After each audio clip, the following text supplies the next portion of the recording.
What's up YouTube, it's your boy Nash here, welcome back to the channel. Now before we get into today's video, guys, we are 29 subs away from 200.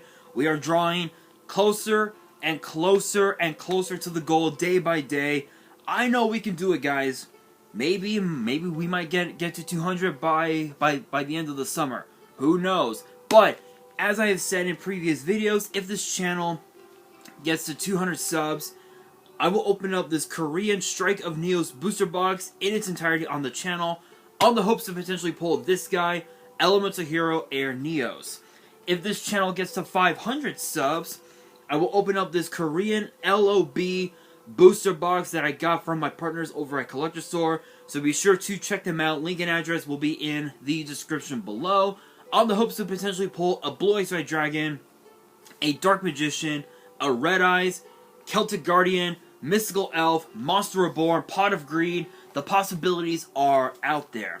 However, if the channel gets to 1,000 subs, I will open up this first edition Toon Chaos box in its entirety that I also got from my partners at Collector Store, on the hopes to potentially pull a collector's rare, which could be literally anything. But that's not the only collector's rare that I pulled, that I could potentially pull.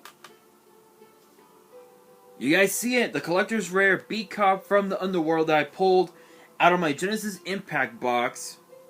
Look at that. Look at that, guys. Whoa! Woo! Saved by a hand. Saved by a hand. Kind of got a little carried away there, guys. My bad. But yeah, guys, honestly, the card looks amazing, aside from that drop. So I will be getting this card graded at some point. But if you guys want to see those boxes get opened, maybe you guys want more episodes of WWE's biggest issue. Maybe you guys want more episodes of Yu-Gi-Oh's biggest issue. Maybe you guys want some. Maybe you guys want more card discussions, deck profiles, WWE topic videos. Well, if you guys want all of that and more, my channel is the place to be. So if you guys have not done so already, be sure to subscribe to the channel, give this video a thumbs up, turn on the notification bell, and follow me on all of my social media. My ads will be in the description below, as will the info to my fan mail. It will also be in the description as well. Now, speaking of WWE topics, this topic is going to blow your guys' mind. So if you guys are huge fans of the Attitude Era, or if you guys watched WWE from the days of the Attitude Era, you will know that there was a tag team that was pretty crazy. It was a pretty crazy tag team. They became tag team champions on a few occasions.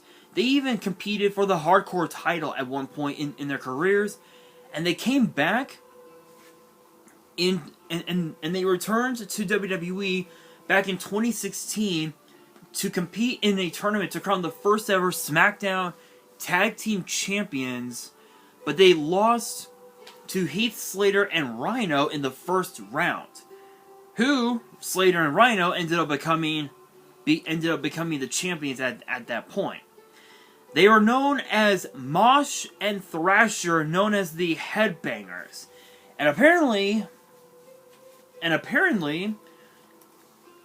they have now signed what's called a nostalgia contract with WWE.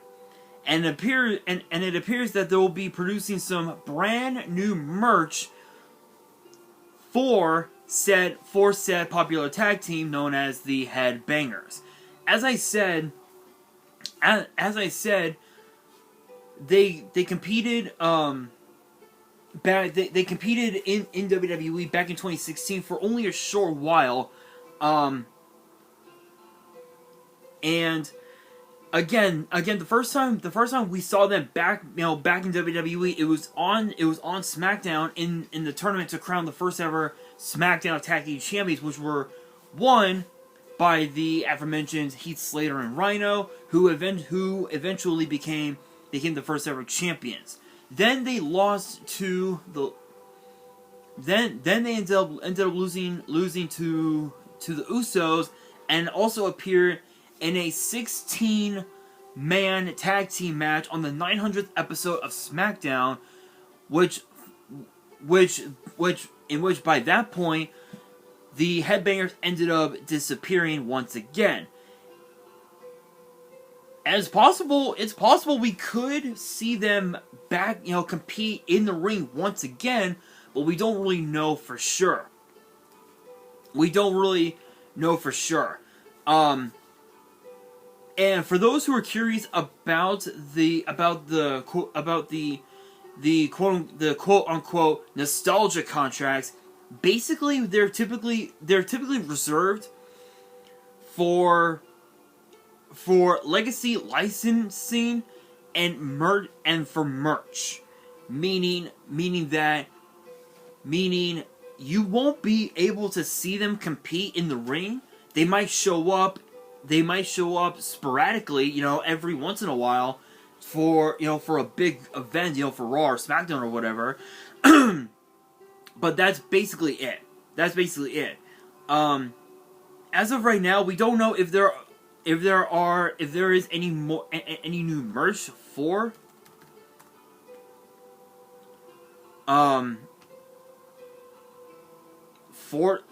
the popular tag team. I'm gonna check it out. Give me 1 second. www.shop.com. Let's take a look.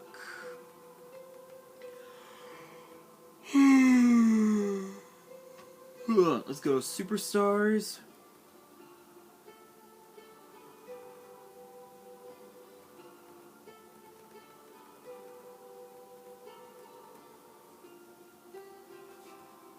Nothing.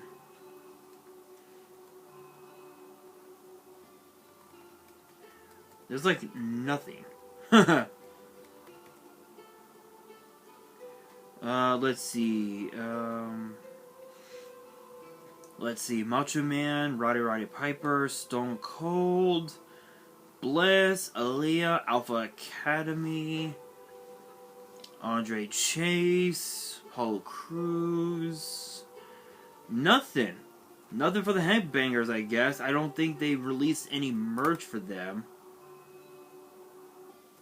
Let's see.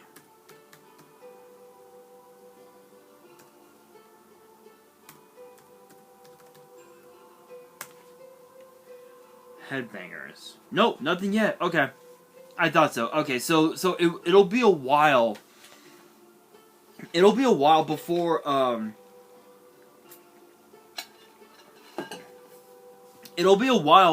before we get to see any new merch for them, but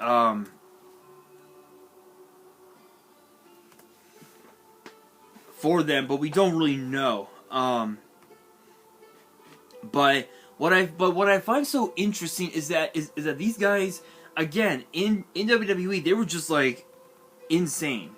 They were absolutely insane. They had went by so many names over the years. They went by names such as the Flying Nuns, the Guardians of Truth, the Sisters of Love, which was kind of a dumb one, the Spiders, and even also and now obviously currently obviously the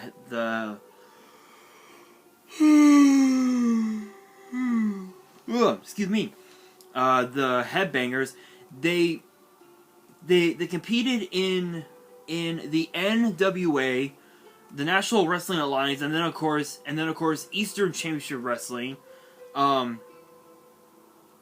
before I got changed to Extreme Championship Wrestling, and they won so many championships, in multiple different what's the term? In so many different promotions in so many different territories at back in the right around like the early to mid 90s, and then right around 96 they made their debut in WWE on November 24th, 1996, on an episode of Superstars under the name, obviously the Headbangers, defeating the team of Alex Porto and Aldo Montoya, who I believe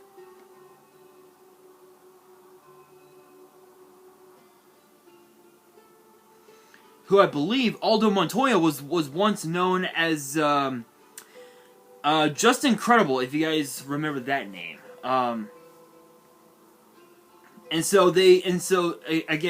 you guys know, Mosh and Thrasher would wear some of the weirdest shit possible, and they also became tag team champions, winning the titles at Ground Zero in Your House, which was which saw Mosh pin Owen Hart thanks to an run-in interference by Stone Cold, which is pretty crazy.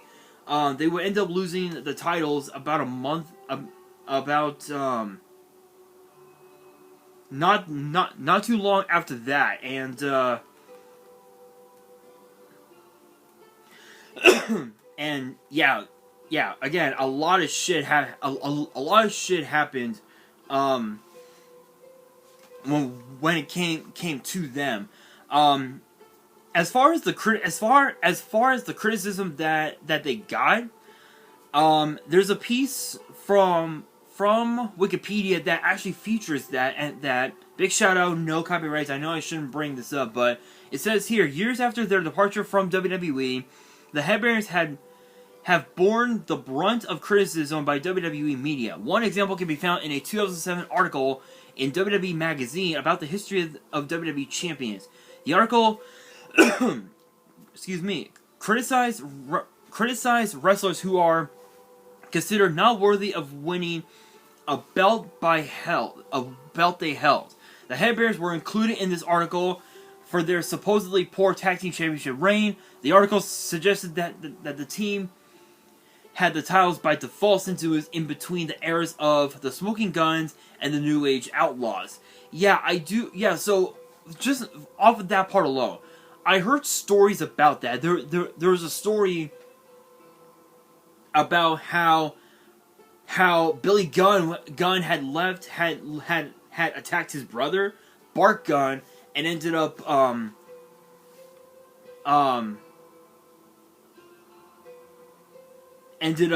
joining the Road Dogg with to form the New Age Outlaw. So it was right around that time. WWE's Raw 15th Anniversary magazine also includes a list of 15 superstars who overstayed their welcomes in the company. This has the Headbangers at number 2 behind only Scott Steiner. That's funny. However, in 2010, WWE added the team to their Where Are They Now section of WWE.com. That's that's a pretty cool thing they did, but as I said, they made their appearance back in WWE back in August of 2016 on SmackDown, apparently as the heels for some reason, and participated in the tournament, losing to Heath Slater and Rhino in the first round, and they returned about a couple months later, about 3 months later, losing to the Usos in a Survivor Series qualifying match, in which they were seen on the 900th episode of SmackDown, teaming with other heel tag teams, which, again, to be fair, the Headbangers, they had a bit of a mixed reaction as far as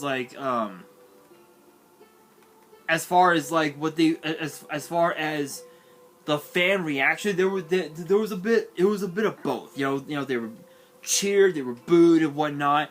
But if you look at their accomplishments, it says a lot. They have won tag team titles from every single promotion, every single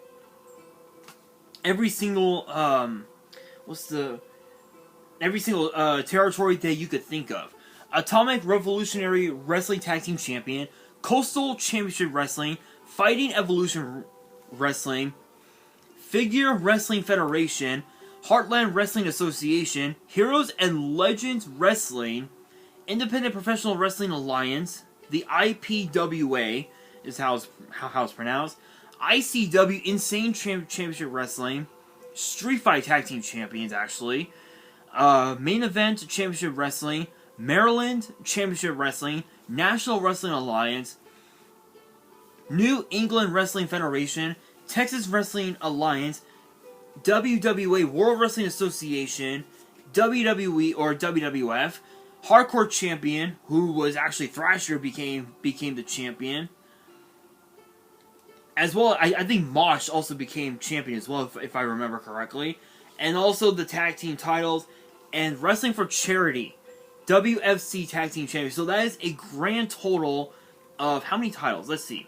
1, 2, 4, 5, 6, 7, 8, 9, 10, 11, 12, 15, 16, 17, 18, 19 tag team titles, in which they are now the current two-time and current FEW tag team champions and also the current Heroes and Legends Wrestling tag team champions. They are the current champions for both promotions. So it's possible that we could see them back in WWE competing every once in a while, but only time will tell. I think for me the biggest problem that I have with these two back in WWE is, again, the criticism. I think the criticism is going to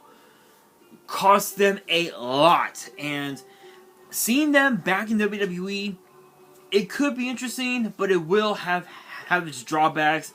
And I will say this, to conclude this video, I'll say this. No matter what WWE does with the Headbangers, whether they bring them in to compete or they come, or, for a little while, excuse me, or they bring them in for like a special occasion, I know for a fact that there's going to be a lot of mixed feelings about the idea. And I know and I know that this was a bit of a really strange topic to talk about, but this was something that I wanted to bring up because of the fact that we saw again as I mentioned, we saw these guys back in 2016, and that was the last time. That was the last time we saw them. So that's why I wanted to bring this up and talk to you guys about it, because obviously, for those who saw SmackDown back in 2016, like I did, you guys already know what happened. But as far as like merch and everything else, it'll be a while before we get the merch. But I can tell you one thing right now: seeing the Headbangers back in WWE in the future, it's gonna be interesting, to say the very least. But this brings me to the question of the day, which is this. Do you guys want to see the Headbangers compete in WWE again, or do you guys want to just see them as part of a special occasion episode for Raw or SmackDown? Let me know down in the comments below, and that will do it. For today's video. Hopefully you guys enjoyed. If you did, make sure you guys smash that thumbs up button. If you guys are new to the channel and you guys want more WWE topic videos in the future, make sure you guys subscribe to the channel, turn on the notification bell, follow me on all of my social media. My ads will be in the description below, as will the info to my fan mail. It will also be in the description as well. And on that, this is your boy Nash, signing out.